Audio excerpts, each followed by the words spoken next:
Assalamualaikum warahmatullahi wabarakatuh.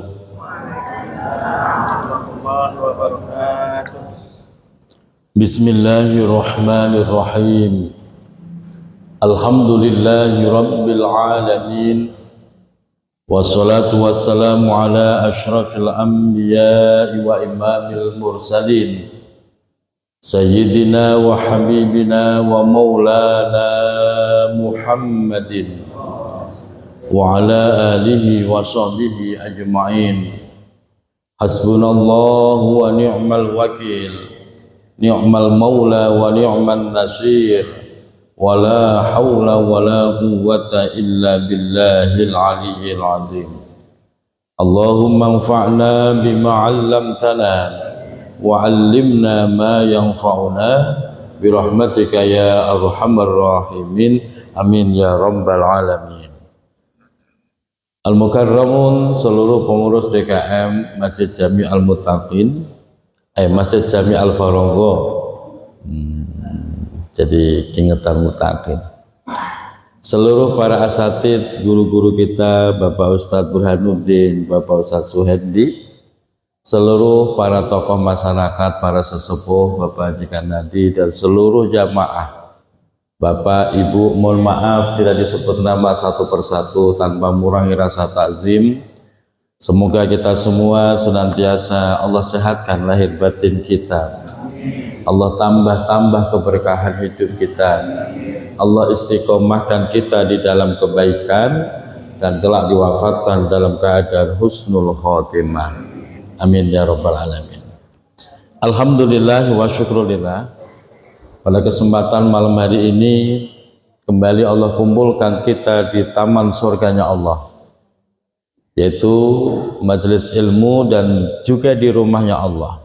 Sungguh tempat terbaik adalah masjid, tempat paling mulia adalah masjid, dan tempat paling nyaman adalah masjid. Sehingga orang yang hatinya selalu bergantung dengan masjid, selalu terikat dengan masjid, selalu merindukan masjid, orang itulah yang nanti mendapatkan naungan besok di hari kiamat, yaitu naungannya Allah Subhanahu wa Ta'ala. Itu tanda-tanda yang khas, Pak. Jadi kalau seharian nggak datang ke masjid, subuh enggak, zuhur, asar, maghrib, isya enggak, ada rasa rindu yang luar biasa. Ada rasa kehilangan yang luar biasa. Kalau itu ada dalam diri hati Bapak Ibu, itu tanda khas. Itulah orang yang bakal mendapatkan naungannya Allah Subhanahu wa Ta'ala. Atau di musola, tidak harus di Masjid Al-Farongo, ya di masjid mana saja. Atau di musola kalau memang Bapak Ibu terbiasa dekat dengan musola. Itu menghadirkan rasa rindu itu susah. Dan itu tidak bisa direkayasa. Makanya kalau Bapak Ibu sudah mulai tertanam rindu, cinta sama masjid, jangan pernah diabaikan. Begitu Bapak mengabaikan, alah kapan-kapan aja lah ke masjid, hilang itu nanti. Rasa itu akan hilang. Rasa itu akan hilang dan susah untuk mengembalikan. Bagaimana bisa cinta masjid, bisa rindu masjid seperti dulu, itu susah. Makanya nikmat itu dijaga, jangan pernah diabaikan. Bapak Ibu jamaah yang dirahmati Allah, kita doakan juga saudara-saudara kita yang tidak hadir, mungkin lagi sakit, kita doakan Allah berikan kesembuhan. Yang dalam kesempitan Allah berikan kelapangan. Yang dalam kesulitan Allah berikan kemudahan. Dan yang sudah wafat terus mendapatkan rahmat dari Allah Subhanahu wa Ta'ala. Pada kesempatan malam hari ini kita melanjutkan kajian Nashihul Ibad, masih pada babus sudasi, dan kita masuk makalah yang ke-14. Bismillahirrahmanirrahim. Wal maqalatur rabi'ata asyrata. Makalah yang ke-14. Qala Ahnaf Ibnu Qais radhiyallahu anhu, qala telah menyampaikan, yaitu Imam Ahnaf Ibnu Qais radhiyallahu anhu, semoga Allah selalu meridhoinya. Nasihat ini disampaikan oleh Imam Ahnaf untuk kita semua. Nasihatnya yang pertama, la rohata lil hasudi. La rohata, tidak akan bahagia, lil hasudi, bagi orang yang hasud. Hasud itu apa, Bu? Iri, dengki, sedih. Tidak akan bahagia orang yang memelihara rasa hasud di dalam dirinya. Betul. Bawanya stres mulu, meriang mulu, ya, meriang mulu, gak ada apa-apa yang meriang. Kenapa meriang? Tuh ngeliatin si Anu, masa udah ganti motor lagi, meriang dia. Jadi nggak bisa lihat saudaranya bahagia, nggak bisa lihat saudaranya mendapatkan nikmat. Dia kepikiran saudaranya dapat nikmat, dia yang stres. Saudaranya dapat nikmat, dia meriang. Saudaranya dapat nikmat, dia masuk rumah sakit, kebangetan, stres. La rohata, tidak akan bisa berlapang dada. Jadi roha itu bisa diartikan bahagia, bisa diartikan roha itu berlapang dada. La rohata, tidak akan bisa berlapang dada lil hasudi, bagi orang yang hasud, bawaannya nyesek mulu. Betul, Bu? Pernah hasud gak? Pernah dikit-dikit sih. Karena itu penyakit yang gampang masuk ke hati manusia. Mulut bisa ngomong enggak, tapi hati nggak bisa dibohongin. Orang itu kalau udah kena penyakit hasud, nyesek dadanya, langsung ngap, asam lambung naik. Betul. Lah iya itu, Pak. Orang itu kalau hasud, asam lambung naik, di dada langsung nyesek, naik ke kepala, keliengan. Kenapa, Pok? Bukannya tadi segar bugar. Ternyata bukan sakit, tapi hasud. Itu hati-hati. Dan hasud ini bisa menimpa siapa saja. Makanya yang bisa membentengi hati kita dari penyakit-penyakit hati termasuk hasud adalah zikir. Zikir sirri, Pak. Orang kalau sudah terbiasa zikir sirri, dia gampang sekali mendeteksi adanya penyakit dalam dirinya. Oh, saya lagi hasud nih, saya lagi sombong nih. Gampang mendeteksi dan dia segera memberikan sebuah proteksi, yaitu pemeliharaan, penjagaan biar penyakit ini nggak benar-benar masuk ke hati. Segera dihilangkan, segera diobati. Hasud, begitu Bapak Ibu kena penyakit hasud, kok dibiarkan saja, makin hari makin parah. Gedek mulu bawaannya. Setiap kali ngelihat dia, gedek mulu. Ya, dia lagi. Yang dihasuti lagi enak-enak tidur pules. Sementara yang hasud nggak bisa tidur, gelisah. Tersiksa itu orang.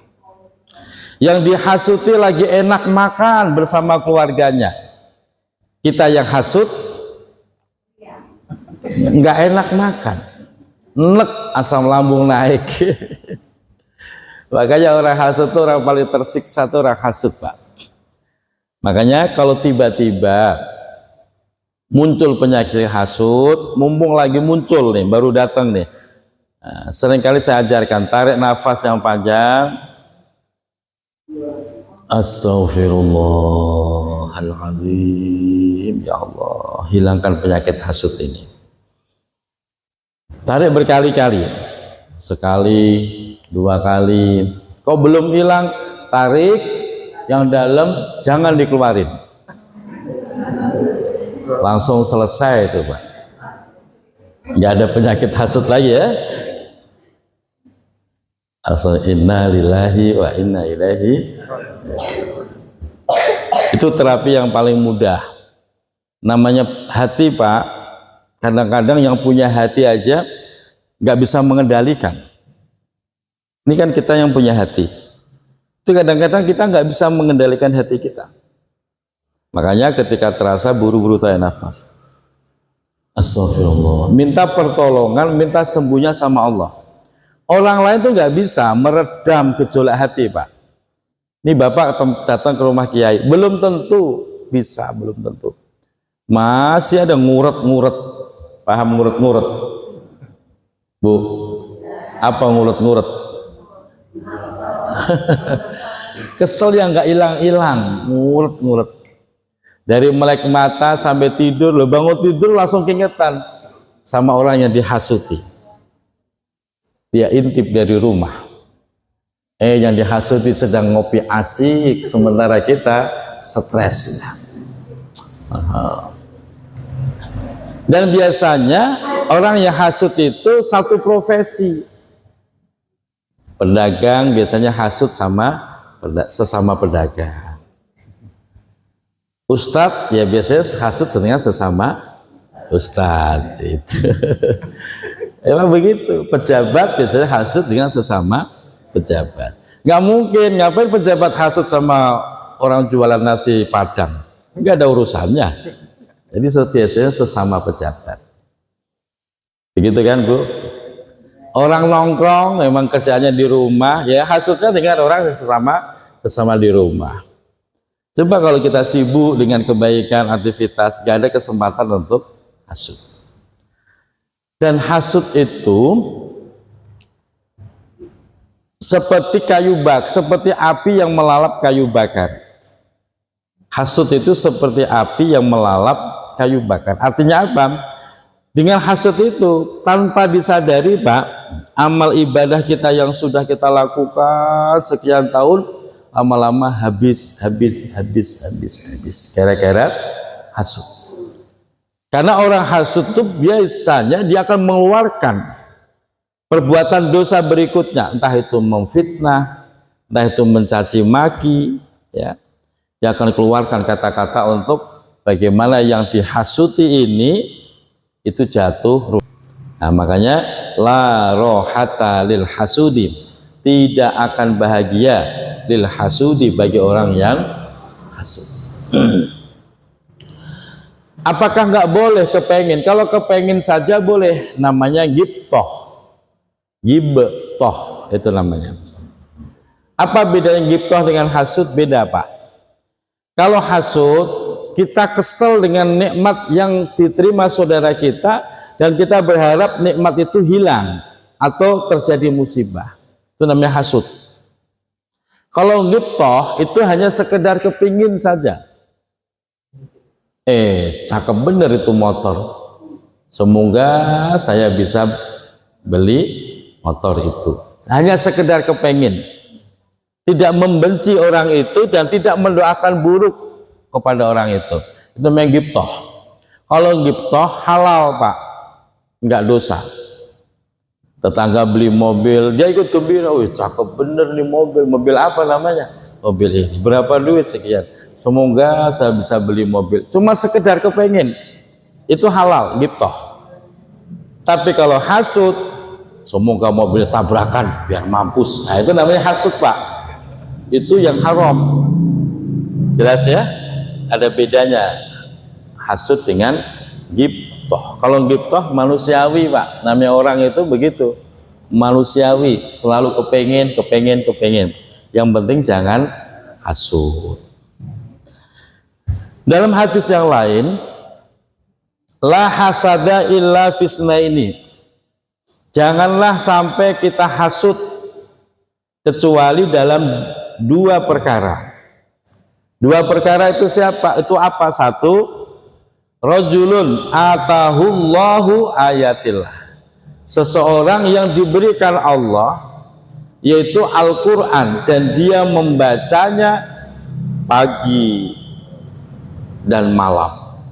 Kalau Bapak lihat ada orang kok rajin baca Quran, habis subuh baca, ntar siang-siang baca, sore-sore baca lagi, sampai malam mau tidur masih baca Quran. Kok lihat orang begitu, silahkan hasud.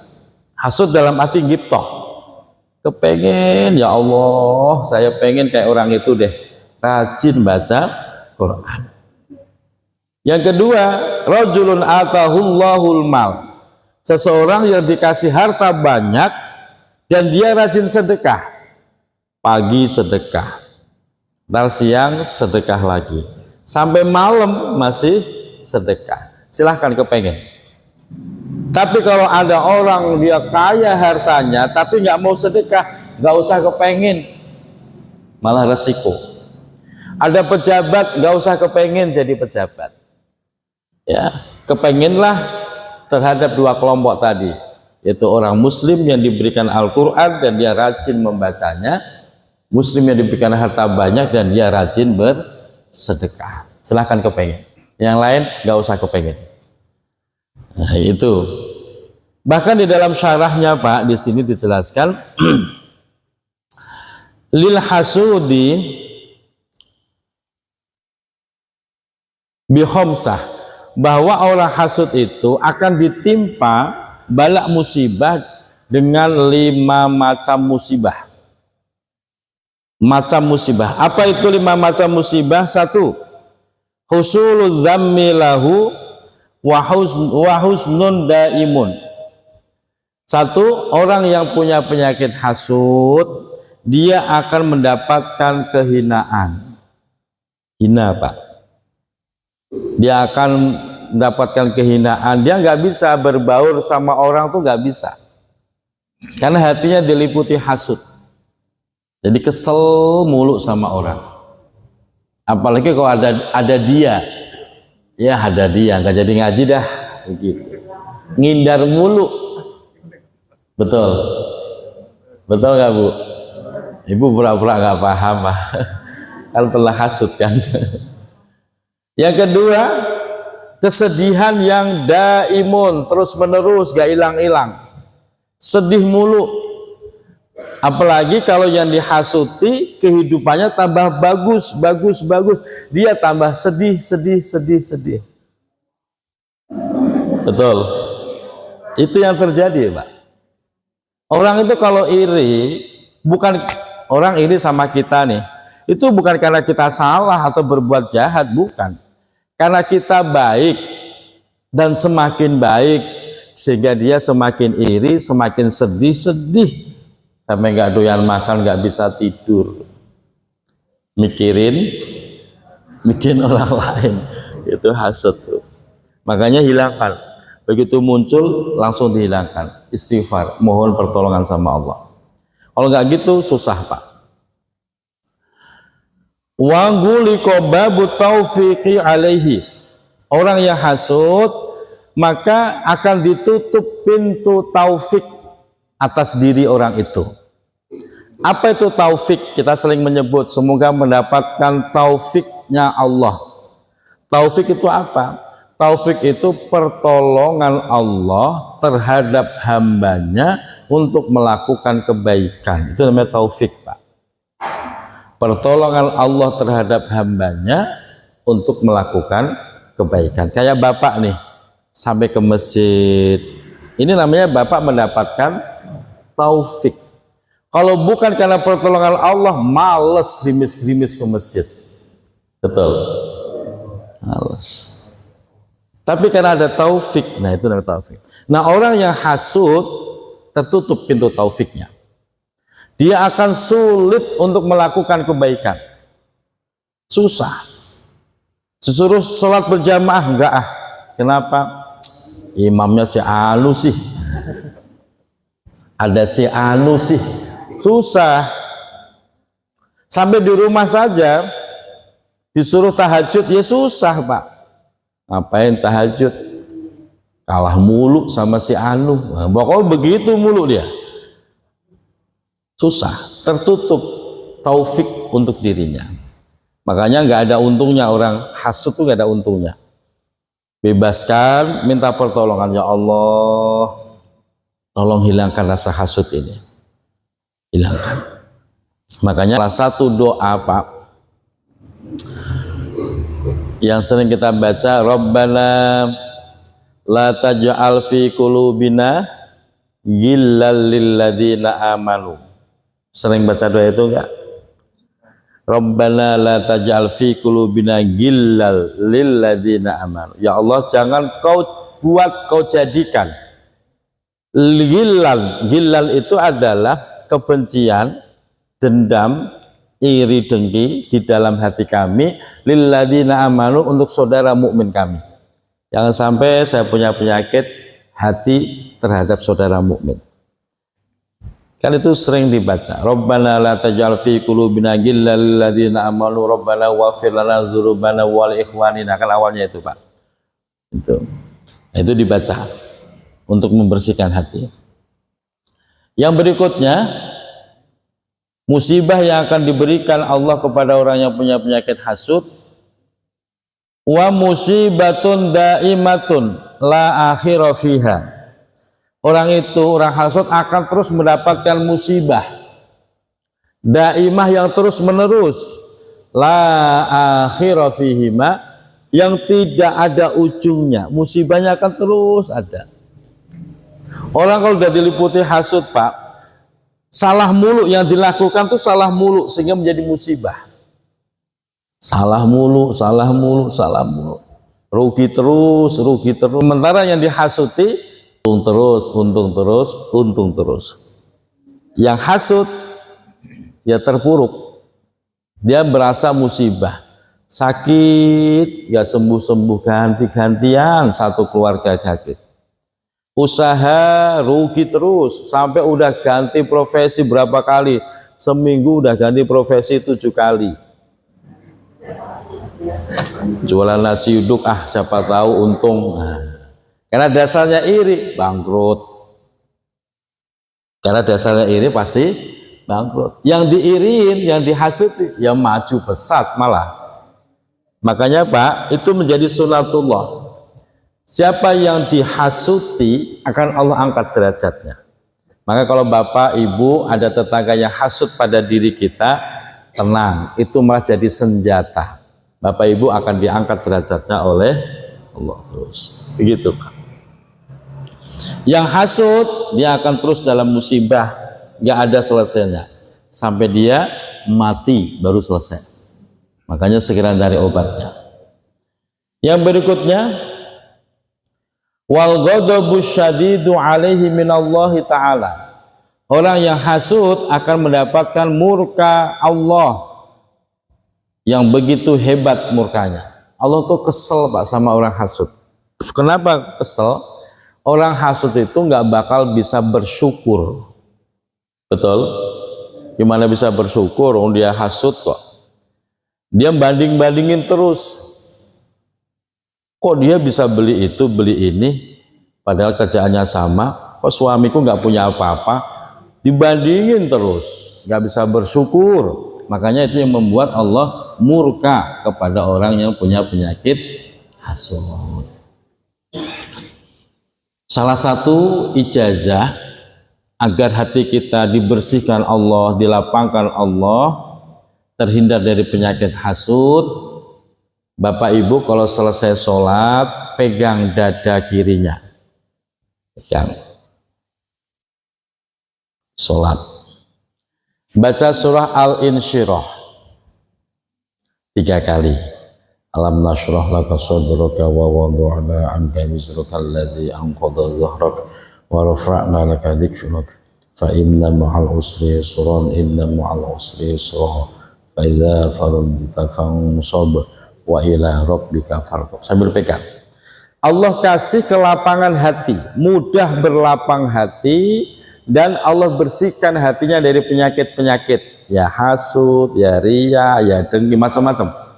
Allah bersihkan. Jangan salah megang, dada kiri dipegang, bukan kebalik begini. Hati itu di kiri Pak. Nah, di tangan kanannya megang. Baca itu. Nanti Bapak Ibu rasakan. Bapak Ibu akan menjadi orang yang gampang berlapang dada. Orang kalau udah gampang berlapang dada, jarang marah, jarang emosi. Sebaliknya, kalau orang sempit dadanya, emosian mulu,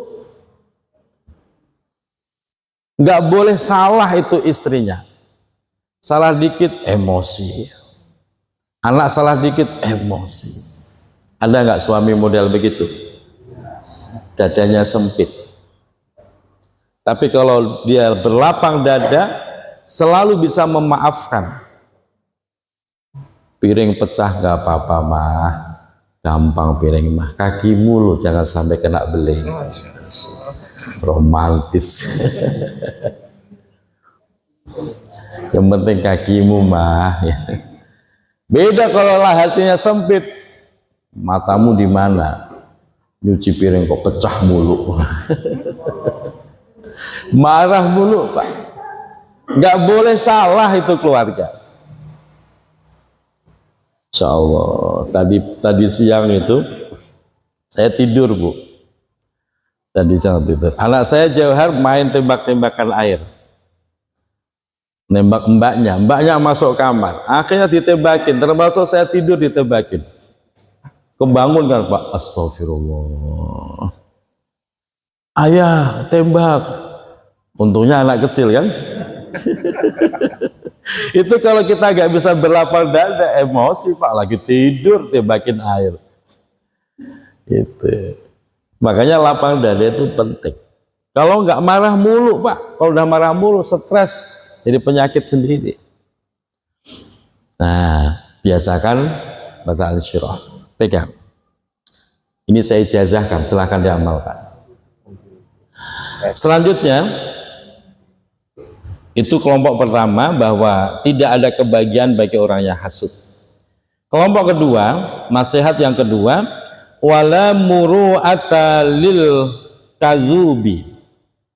Tidak ada kemuliaan lil kadzubi bagi orang yang suka bohong. Pernah bohong Bu? Bapak pernah bohong? Bohong itu ibarat bom waktu Pak. Hari ini bohong, aman, selamat. Besok bohong lagi, betul? Besok bohong lagi. Ibarat bom waktu, kalau kita nggak taubat, bohong mulu kerjaannya, begitu sudah nggak ketahan, boom, kebongkar semua kebohongan kita. Kalau udah kebongkar begitu, nggak ada yang bisa menyelamatkan, Pak. Kebongkar aib kita. Nggak ada yang bisa nyelamatin. Oh, mau berkelit pakai bahasa apa nggak bisa. Habis kita, nggak ada kehormatan sama sekali. Makanya hati-hati, jangan bohong, kecuali kepepet. Kalau kepepet boleh nggak? Boleh nggak kepepet? Boleh. Ada 3 kondisi di mana kita boleh bohong. Satu, al-makruh, orang yang terpepet, terpojok. Kalau nggak bohong mati. Kalau nggak bohong mati. Maka Bapak sila halal untuk bohong. Gitu. Di mana istrimu? Walau kasih tahu mati. Kasih tahu nggak? Ya jangan, bohong aja Pak. Di mana hartamu? Bapak boleh bohong. Jangan jujur. Wah, saya jujur aja lah.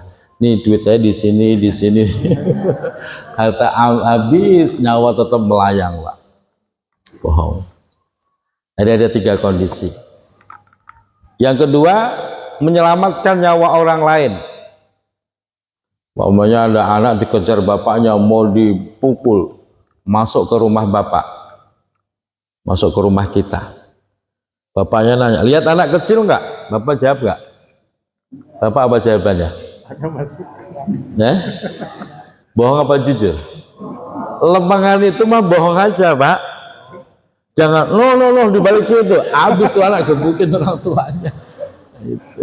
Jadi ada kasus-kasus tertentu di mana kita boleh bohong.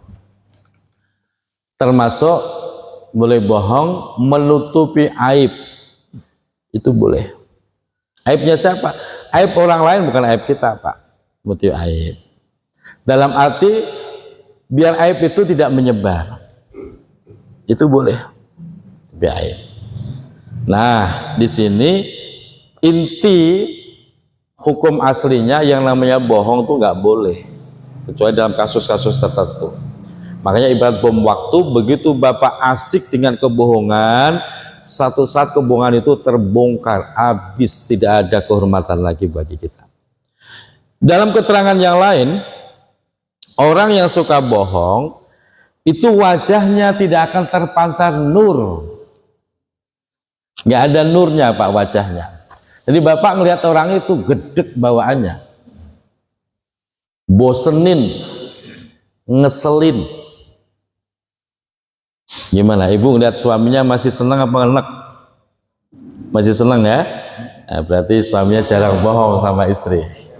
Tapi kalau suami kerjanya bohongin istri mulu, nanti akan sendirinya istri ngelihat suaminya ya kesel mulu, nurnya tuh hilang. Makanya itu sinyal tuh. Kalau ibu merasa kok saya kok kesel mulu ya ngelihat suami, jangan-jangan memang suaminya suka bohong sehingga nurnya wajahnya itu nggak ada. Walaupun dia pakai skincare biar glowing, tetap nggak enak dilihat. Begitu juga ini para istri, nurnya itu hilang, sehingga kita ngelihat itu nggak enak nih orang, bosen. Ngobrol belum sampai 5 menit nggak enak. Beda dengan orang yang memang orang itu sholih, ahli ibadah, terus nggak pernah bohong kecuali terpaksa dalam tanda kutip ya. Itu nurnya enak Pak. Kalau bahasa kampung pulau saya, good looking. Nah, paham nggak Bu? Good looking, enak dipandang, sedep. Di sini ada bahasa begitu, sedep. Dia nggak cantik, dia nggak glowing, tapi enak gitu. Dia nggak ganteng, mulus putih juga nggak, kasar, pekerja kasar, tapi enak, nurnya itu ada. Jadi diajak ngobrol enak, diajak ngopi enak, diajak jalan enak, apalagi diajak makan. Enak Pak. Bapak betah duduk berlama-lama sama dia. Itu namanya nur. Nah, kalau orang udah ahli bohong, nurnya hilang. Kalau nurnya hilang, ya udah bawaannya nggak enak. Selanjutnya, yang mana tadi?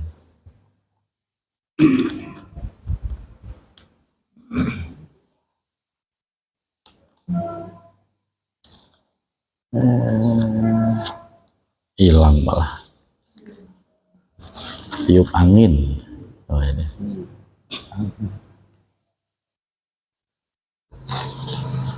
Yang ketiga, wala hailata lil bakhili, wala hailata lil bakhili.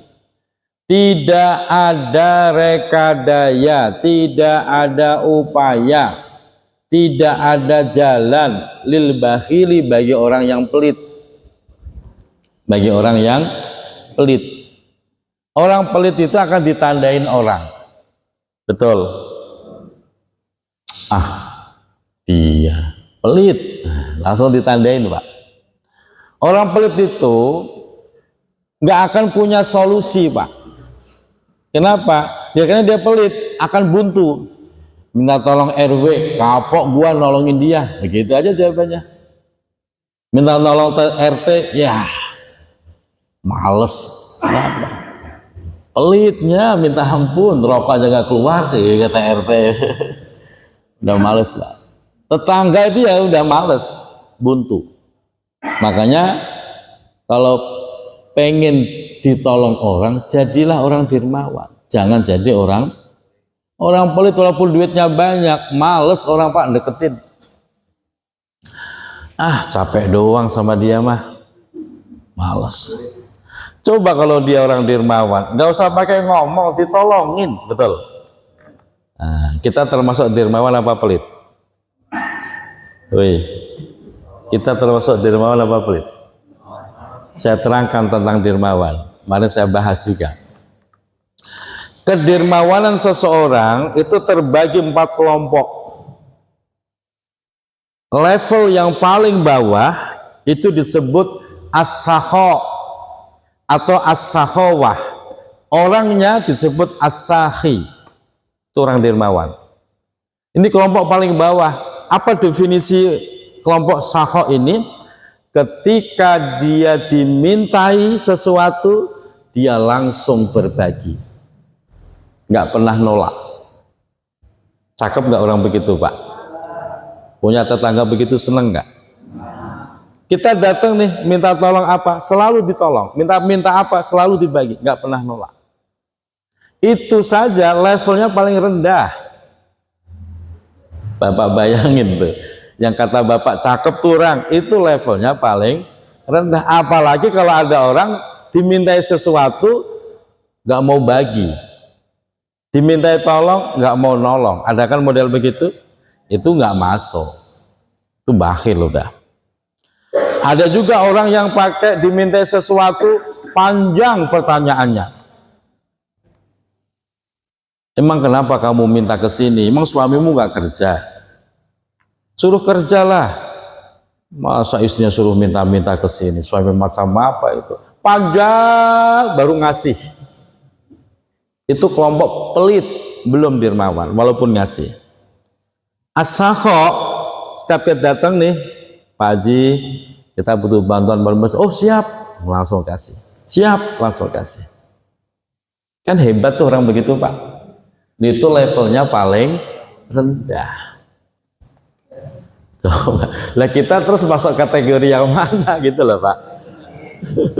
Jangan-jangan gak masuk kategori dermawan kita ini, cuman ngaku-ngaku dermawan. Yang kedua, di atas sakha itu namanya al-jud. Kalimat al-jud itu juga dipakai dalam Al-Quran dan dalam hadis ada. Ini juga dermawan, levelnya lebih tinggi. Siapa mereka? Al-jud adalah orang yang mau berbagi tanpa harus nunggu diminta. Nah, ini keren nih, Pak. Nggak usah nunggu diminta, dia punya kepekaan sosial yang tinggi. Dia tahu masjid lagi ada rame-rame bangun, dia datang. Lagi bangun apa? Ini, oh berapa dananya? Sekian. Saya nyumbang. Nggak usah nunggu diminta, nggak usah menunggu diajuin proposal, dia punya kepekaan sosial, langsung berbagi. Tetangganya ada musibah, meninggal dunia, dia datang, dia berbagi, nolongin tetangganya. Ada nggak orang model begitu, Pak? Ada nggak? Ada. Dari level pertama, sakha, ada. Lebih tinggi ada, cuman makin sedikit nanti orangnya. Sedikit. Yang punya kepekaan sosial. Bapak Ibu bisa lihat, banyak orang tahu, oh ada pembangunan, ya lewat-lewat aja. Betul. Dia masa bodoh, padahal dia suka sholat di masjid itu. Tapi dia nggak peduli, nggak terkira. Habis gua kan nggak dimintai apa-apa. Ya dia nggak bakal ngasih karena nggak diminta. Tapi bagi jud, kelompok al-jud, dia nggak nunggu diminta, dia berbagi. Ya, ini kelompok yang lebih tinggi. Kira-kira Bapak di level ini nggak? Kadang-kadang dikasih proposal aja nggak cair-cair loh, Pak. Apalagi nggak dikasih, malah nutup mata, nutup telinga. Padahal dia tiap hari ya sholatnya di situ, jumatannya di situ. Kok pakai nanya? Yang ketiga, al-karam. Al-karam ini levelnya lebih tinggi. Jadi dia berbagi, nggak nunggu diminta, dan kalau bagi selalu banyak. Ini al-karam namanya, Pak. Selalu banyak. Beda dengan jud. Kalau jud dia memang nggak nunggu diminta, dia bagi, tapi baginya ala kadarnya. Beda dengan al-karam, dia baginya serius, selalu banyak. Berapa anggaran pembangunan? 200 juta Pak Haji. Ya udah, yang 100 juta saya nanggung. Wah, keren banget kan? Ada tetangga kena musibah, suaminya meninggal, anaknya ada berapa? Anaknya ada 4, biarin saya nanggung sekolahannya. Loh, itu Al-Karom Pak. Ada nggak orang model begitu di Ratu Jaya? Makin banyak apa makin langka? Makin langka. Itu. Level tertinggi Pak dalam kedermawanan disebut al-ihsar. Wa yu'siruna ala anfusihim walau kana bihim khassasah. Ihsar itu siapa? Ihsar itu dia sebenarnya sangat butuh, tapi dia selalu mendahulukan orang lain walaupun dia sangat butuh. Lagi antri beras, masih ada antri beras di sini. Dia udah lama nggak bisa beli beras, udah ngantri, tahu-tahu ada yang lebih butuh. Permisi, boleh nggak buat saya, anak saya udah 4 hari belum. Oh silahkan. Dia rela mengalah demi orang lain padahal dia bersendiri dalam kesulitan. Inilah orang yang paling dermawan. Dia rela mengalah demi kebutuhan orang lain. Ada orang begitu di Ratu Jaya. Yang ada salip-salipan, gua dulu, nah, gitu kan. Bukan kok, oh ya silahkan, nggak ada begitu. Betul. Maka saya sering contohkan,